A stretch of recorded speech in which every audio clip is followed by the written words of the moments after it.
Good news pa rin para sa mga estudyante at guro natin sa mga liblib na lugar. Konektado na rin sa internet ang isang liblib na paaralan sa Cotabato Province. Bilang bahagi yan ng Free Wi-Fi for All Access program ng pamahalaan.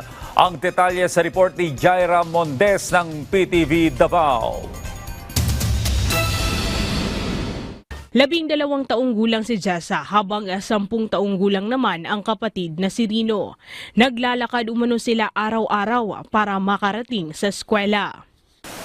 Mula sa sentro ng makilala Cotabato Province, aabot sa 24 kilometers bago makarating sa Malungon Elementary School.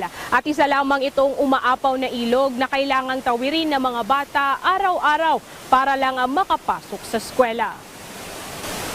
Pagkarating sa paaralan, bumungad na ang internet satellite dish sa bubong ng isang classroom. Ayon sa school head dito na si Romel Stintos, ito ang ibinigay na libreng Wi-Fi for all access mula sa tanggapan ni Pangulong Ferdinand R. Marcos Jr. sa pamamagitan ng Department of Information and Communications Technology o DICT. Aabot naman sa 134 na mag-aaral mula kindergarten hanggang grade 6 ang nakikinabang dito. Yung mga bata din natin, na-upgrade din yung learning nila. Alam natin na sa panahon na ito, importante talaga yung modern technology, lalo na sa mga online. Kasi doon mas maraming makukuha yung mga bata pag nasa online mga applications na related sa kanilang pag-aaral.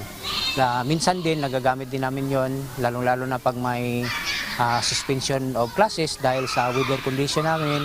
So yung mga bata na kahit nawala sila sa paaralan, nandito lang kami sa school, makontak din namin yung mga bata. Makapagbigay kami ng mga learning online, mga advisory at saka mga assignment din nila. Samantala, hindi naman nakaligtas ang paaralang ito nang mangyari ang sunod-sunod na lindol noong 2019. Taong 2019, 4 na silid-aralan dito sa Malungon Elementary School ang winasak ng lindola.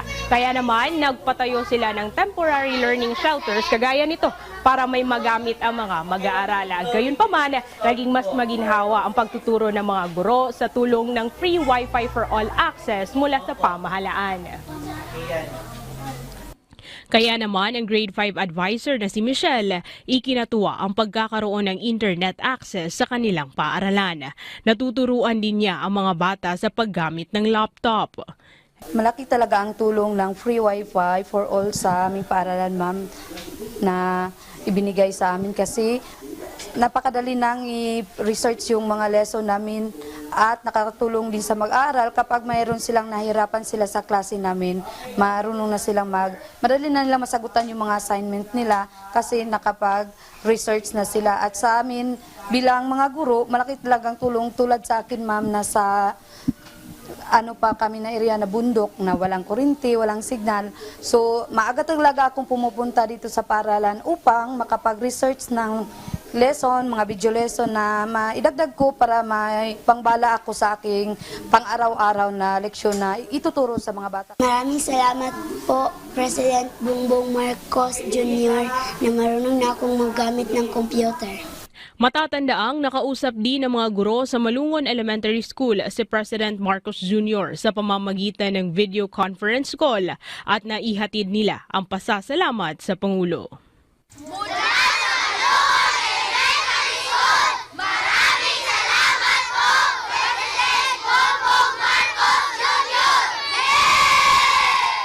Jaira Mondes para sa Pambansang TV sa Bagong Pilipinas.